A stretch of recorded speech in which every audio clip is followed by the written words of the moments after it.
Quels sont les stratagèmes, les machinations, les ruses de Satan? Je voudrais faire allusion à Balaam. Quand Balaam fut loué par Balak pour maudire Israël, Balaam vint, monta sur la colline et parvint à une éminence qui dominait toute la plaine où Israël était répandu. Balaam désirait maudire Israël en vue de le paralyser. La main de Dieu vint sur Balaam, et sous cette main, Balaam ouvrit la bouche et se mit à parler. En particulier, nous noterons deux choses qui furent dites. Il n'aperçoit point d'iniquité en Jacob, et donc ici aucune malédiction ne peut avoir d'effet. Il n'aperçoit point d'iniquité en Jacob. Pourquoi? Parce qu'il n'y avait point d'iniquité en Jacob. Pas du tout. Il y avait plein d'injustice en Jacob. Pourquoi n'apercevait-il pas cela? Pourquoi il y avait un tabernacle, un autel, un sacrifice et du sang précieux, un souverain sacrificateur, un lieu très saint et un propitiatoire au centre de leur vie? Ils étaient rassemblés autour de cela. Il n'aperçoit point d'iniquité. Ici, nous sommes en train de considérer le symbole. Transporté et transposé dans le Nouveau Testament, il s'agit de la justice de Dieu, qui est nôtre par la foi en Christ Jésus. Non pas nôtre de façon inhérente, mais que nous recevons en Christ. Donc la malédiction est annulée, tandis que nous demeurons sur ce terrain-là. Or, la chose suivante que Balaam a dite est celle-ci. C'est un peuple qui habitera seul, et il ne sera pas compté parmi les nations. Pas compté parmi les nations. Or, cela est glorieux. Non seulement cela place Israël à part des nations, mais à la tête des nations. Or, s'il y a eu une chose que Satan a toujours essayé de faire avec le peuple de Dieu, de tous les âges, c'est d'obtenir qu'il soit compté parmi les nations. Je parle de façon solennelle et avec précaution. Tout au centre de la chrétienté telle que nous l'avons aujourd'hui se trouve le désir d'être reconnu, la reconnaissance.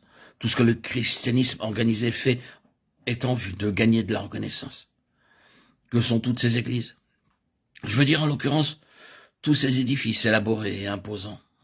Ils doivent gagner de la reconnaissance. Ils ont en vue d'être considérés comme quelque chose. Quel est donc le but de toute la manière d'agir, de la publicité et de beaucoup d'autres choses encore? C'est en vue d'être reconnu, d'être accrédité, ici sur cette terre, d'être considéré. Oui, c'est là le triomphe de Satan. C'est là où la puissance spirituelle s'en est allée. C'est là où l'Église a cessé d'être quelque chose qui est à considérer avec ce qui est en haut. Elle est en esprit descendue ici-bas pour être comptée parmi les nations. Si seulement Satan peut amener le peuple de Dieu dans une position où il est adopté par ce monde, loué par ce monde, dans des écrits considérés par ce monde, il a triomphé et a précipité l'Église de sa position céleste et en a fait une chose terrestre. C'est le principe que l'on retrouve dans tout l'Ancien Testament. Cela aussi est considéré comme le problème dans l'Apocalypse. Dieu ne veut pas de cela. Le succès de Satan est selon cette ligne. Il a précipité l'Église des cieux. Il l'a fait toucher terre quelque part à partir d'un certain lien avec la terre.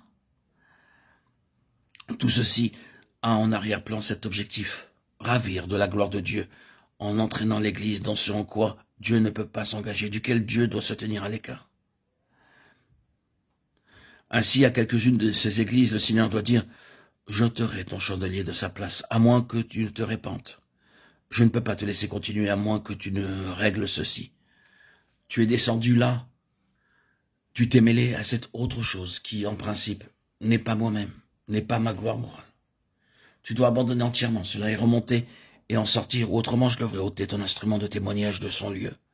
Il n'y a aucune justification à la continuation de ton utilisation. Tu es ici dans ce monde pour être un vase du témoignage céleste de la gloire de Dieu. C'est là le but de l'Église.